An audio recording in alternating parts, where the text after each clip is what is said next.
l'histoire parsemée de symboles et d'unité nationale, et cela après le choc, l'horreur de ces derniers jours. Avec nous ce soir, deux invités, leur regard sur ce que vient de vivre le pays. Avec nous, l'académicien Jean d'Ormesson et le chanteur et réalisateur Abdelmalik. Merci à tous les deux d'être avec nous. Je suis très heureux de vous rassembler ce soir, après ce que la France vient de vivre, après cette journée. D'abord, Jean d'Ormesson, comment vous qualifiez ces 3-4 derniers jours que la France vient de vivre? Je dirais que ce qu'il y a de merveilleux, c'est qu'après tant d'émotions, de chagrin, de colère, il y a un grand réconfort. Il y a un grand réconfort dans ce sursaut national, si spontané, si fort. Et évidemment, cette journée de janvier 2015 restera dans l'histoire de la France et peut-être dans l'histoire du monde. Ils vous surprennent, les Français? Ce soulèvement national, entre guillemets, cette réaction-là, elle vous surprend? Elle me surprend. Elle m'émerveille, surtout elle m'émerveille. Les Kalachnikovs ne l'emporteront pas. Nous avons tous dit que nous étions tous des Charlie Hebdo. Nous sommes tous des Juifs, nous sommes tous des musulmans et nous sommes tous de ces vaincus qui finalement seront vainqueurs. Abdelmalik, je vous ai souvent entendu dire qu'il faudrait que de temps en temps le nous remplace le je. Le nous, aujourd'hui, il était important ce nous, ensemble. Il était important, il était beau, c'était important, c'était un rendez-vous à ne surtout pas manquer. Mais j'ai envie de vous dire également que pour que véritablement tout ça ait du sens, c'est la suite, la continuation. Qu'est-ce qui se passe derrière? Qu'est-ce qu'on va faire finalement pour que, de mon point de vue, émerge ce qui est important, c'est-à-dire une véritable spiritualité laïque, une véritable spiritualité républicaine, dont la profession de foi serait réellement pour de vrai liberté, égalité et surtout fraternité. Mais pour de vrai. Parce que c'est des mots qu'on entend énormément, oui. Mais ces mots n'ont de sens que s'ils sont opératifs. Ces mots n'ont de sens que s'ils se vérifient dans le quotidien, dans nos vies à tous. Et quand je dis nos vies à tous, c'est je parle des musulmans. Je parle des musulmans parce que, vous savez, j'ai entendu ici et de là, on a parlé d'amalgames, attention aux amalgames, etc. Mais malheureusement, nous autres musulmans, les amalgames, on les vit pas seulement depuis ce triste et ces horreurs, depuis cet événement-là, on les vit depuis longtemps. Et il est important véritablement de passer à autre chose, qu'on amène de la pédagogie, qu'on explique et surtout qu'on avance positivement ensemble. Jean d'Ormesson, l'islam a été pris en otage par les fondamentalistes? Oui, bien sûr. Bien sûr. Les premières victimes, ce sont ceux de Charlie Hebdo. Les autres victimes, ce sont les Juifs. Et les troisièmes victimes, ce sont les musulmans. Les musulmans qui ont été pris en effet en otage par des extrémistes. Et il ne faut surtout pas faire l'amalgame. Ça, c'est absolument... il faut défendre les mosquées comme il faut défendre les synagogues. Et ça, là-dessus, il faut être absolument ne pas céder du tout. Et comme vous l'avez dit, est-ce que ce rassemblement va annoncer quelque chose ou est-ce que ça va retomber? C'est très difficile de savoir ce qui va se passer. Qu'est-ce qu'on va faire de ce sursaut? Est-ce que les politiques, est-ce que les Français eux-mêmes vont réussir à enfin... Voilà. En tout cas, il y a la possibilité de rencontre. C'est quand même un événement considérable. J'entends de l'espoir chez vous. Oui, voilà. C'est pas nouveau, mais je l'entends encore. C'est l'espérance, naturellement. Abdelmalik. Les Français ont montré aujourd'hui, ils ont montré leur dynamisme et leur réelle envie que les choses bougent. Mais encore une fois, vous voyez, ça peut être comparé à quelque chose de spontané qu'on a tous en nous. Mais c'est aux politiques de pérenniser ça. C'est aux politiques de légiférer. Il faut amener de l'éducation. Et puis, vous savez, je pense également aux médias. Les médias ont une responsabilité énorme. C'est important. Vous savez, les gens ne savent pas réellement ce qu'est l'islam. Mais les gens ne savent pas réellement...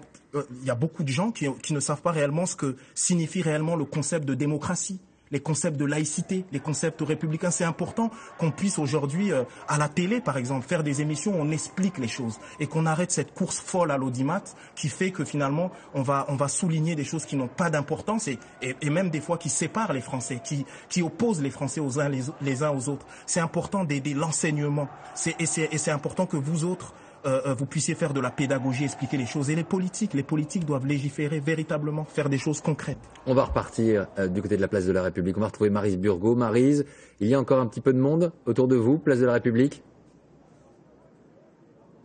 Oui, en fait, plus la soirée passe, et plus il y a de gens qui viennent ici allumer des bougies, déposer des crayons, déposer des livres, comme si personne ne voulait vraiment que cette journée se termine. Je parlais tout à l'heure avec quelqu'un qui me disait, moi j'ai écouté le président français dire qu'il fallait que le peuple de France se lève pour défendre les valeurs de la liberté et de la démocratie. Eh bien, il me disait, je n'ai pas voté pour François Hollande, je ne vous dirai pas si j'ai voté pour lui ou pas. Ce qui est sûr, c'est que quand j'ai entendu cette phrase, j'ai vraiment eu envie de venir.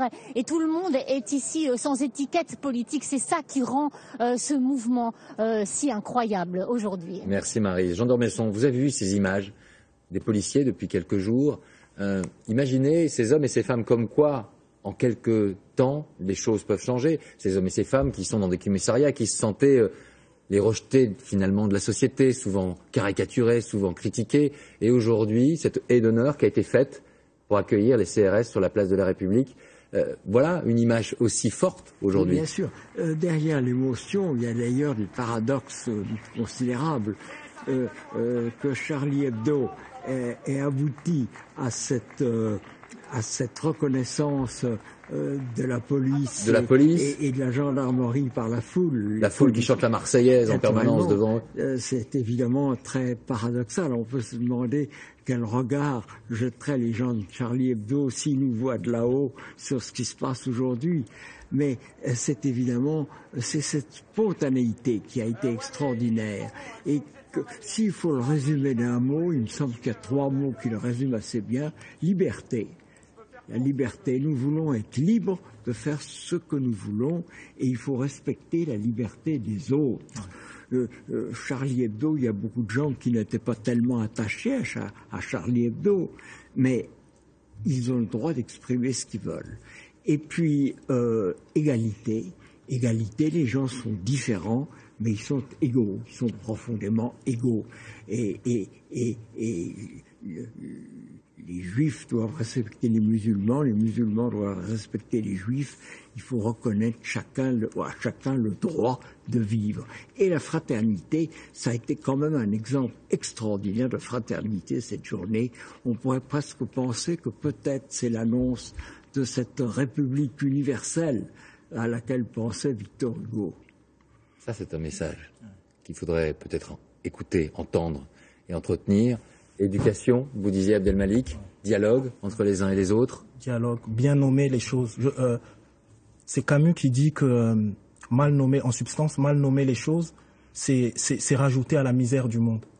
Et il est important justement, vous savez, ces gens qui se réclament de l'islam, c'est important de ne pas les associer à l'islam, même dans nos mots, même dans nos... je veux dire, un meurtrier est un meurtrier, un terroriste est un terroriste. Les musulmans, les juifs, les chrétiens, les gens spirituels sont des gens de paix, sont des gens de respect. C'est important d'appuyer ça, c'est important de parler de ça. Et encore une fois, voilà, la pédagogie, l'éducation et surtout, vous savez, on est dans une époque assez étrange. C'est que, vous voyez, on dit de belles choses ici.